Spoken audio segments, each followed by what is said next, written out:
Shalom saudara yang dikasihi Tuhan Yesus Kristus. Selamat pagi, selamat berjumpa dalam renungan pada pagi hari ini. Doa dan harapan saya saudara semua ada dalam keadaan yang baik, sehat, selalu bersukacita dan dilimpahi berkat-berkat Tuhan. Sebelum kita mendengarkan renungan firman Tuhan, mari sama-sama kita siapkan hati dan berdoa. Bapa kami yang kudus, mulia dan agung, Bapa dalam nama Tuhan Yesus Kristus, pencipta langit dan bumi ini, kami mengucap syukur untuk segala berkat kemurahan Tuhan. Dari malam hingga pagi ini Tuhan sudah menyertai kami. Terima kasih buat anugerah yang Tuhan berikan kepada kami. Saat ini kami rindu mendengarkan sabda firman-Mu. Urapi kami Tuhan, agar kami mengerti akan maksud dan kehendak-Mu. Dan kami mau taat melakukan firman-Mu. Dalam nama Tuhan Yesus kami berdoa. Haleluya. Amin. Saudara dikasihi Tuhan, pembacaan Alkitab kita pada saat ini terdapat dalam 1 Timotius pasal yang keempat. Saudara dapat membacanya secara pribadi setelah mendengarkan renungan ini. Saya akan membaca 1 Timotius 4 ayat yang ke-8. Tertulis demikian. Latihan badani terbatas gunanya, tetapi ibadah itu berguna dalam segala hal, karena mengandung janji, baik untuk hidup ini maupun untuk hidup yang akan datang. Saudara dikasihi Tuhan, WHO memberikan anjuran agar orang-orang yang terinfeksi COVID-19 melakukan olahraga selama 150 menit dalam satu minggu. Ini berarti sekitar 20 menit dalam satu hari perlu ada aktivitas olahraga.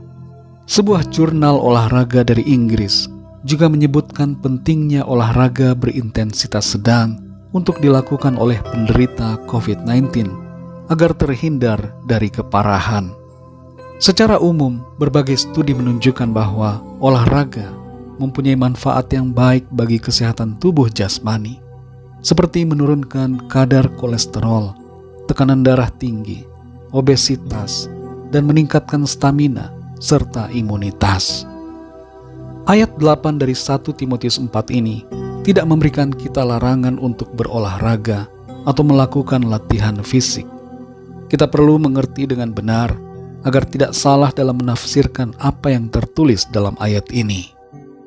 Yang dimaksudkan di sini adalah bahwa latihan fisik bermanfaat bagi kita dalam hal-hal tertentu, khususnya dalam hal yang berkaitan dengan tubuh jasmani kita. Tetapi ibadah kepada Tuhan memiliki manfaat bagi kita dalam segala hal, karena ibadah itu akan membawa berkat bagi kita, baik di kehidupan kita sekarang ini maupun dalam kekekalan. Bukanlah sesuatu yang mengherankan bagi kita kalau mendengar ada banyak orang membuat resolusi bahwa mereka akan lebih banyak berolahraga dan menjaga kesehatan fisik mereka. Terlebih lagi di saat pandemi, ada banyak orang yang meningkatkan aktivitas olahraga mereka agar tubuh tetap bugar dan sehat. Tapi sangat jarang kita mendengar orang-orang yang membuat resolusi untuk menjadi pribadi yang lebih baik dan lebih beribadah kepada Tuhan. Kita umumnya lebih mementingkan untuk menjaga kesehatan tubuh jasmani demi untuk kehidupan sementara di bumi ini, daripada menjaga kesehatan tubuh rohani kita demi untuk kehidupan dalam kekekalan nanti. Latihan fisik dapat meningkatkan kebugaran tubuh kita, namun itu tidak dapat mengubah sikap hati kita. Lari maraton tidak akan membuat kita menjadi pribadi yang lebih mengasihi Tuhan. Mengangkat beban di gym tidak akan membuat kita menjadi pribadi yang lebih bermurah hati.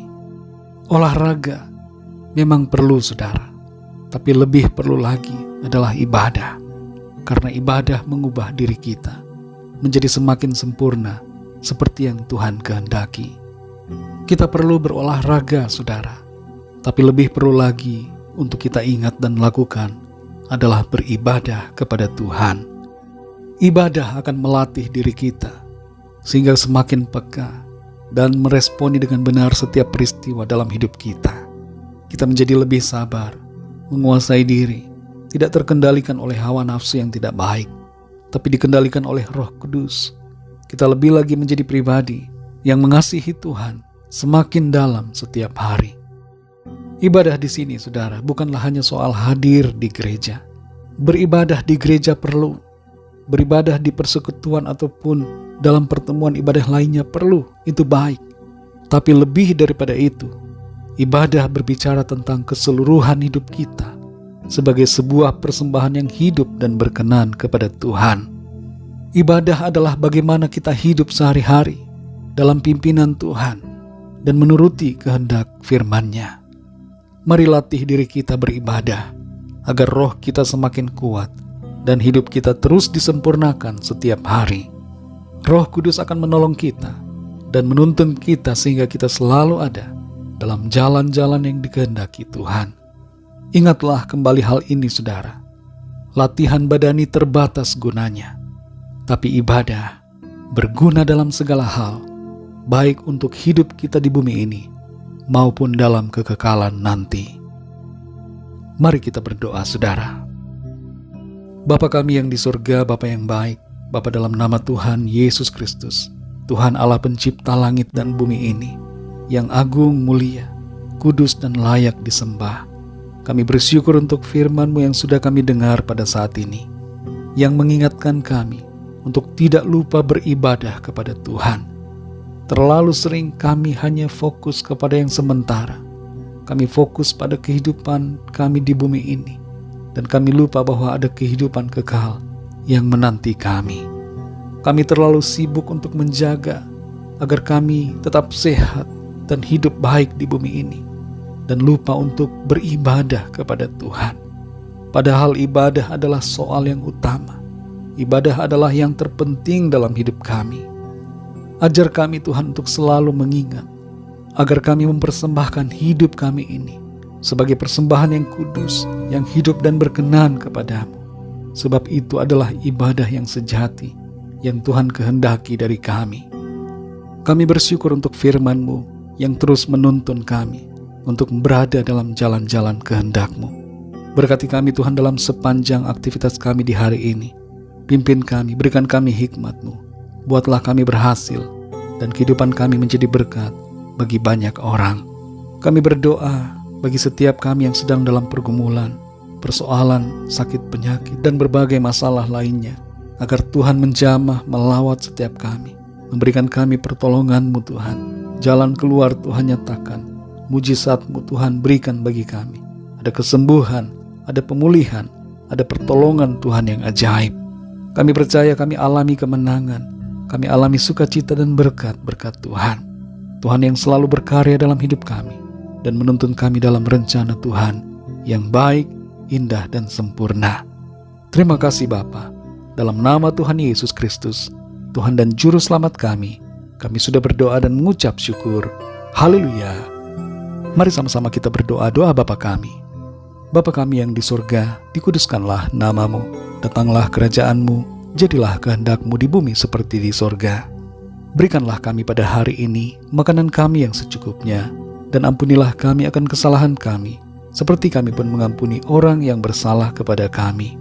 Dan janganlah membawa kami ke dalam pencobaan, tetapi lepaskanlah kami daripada yang jahat, karena Engkaulah yang mempunyai kerajaan, dan kuasa dan kemuliaan, sampai selama-lamanya. Amin.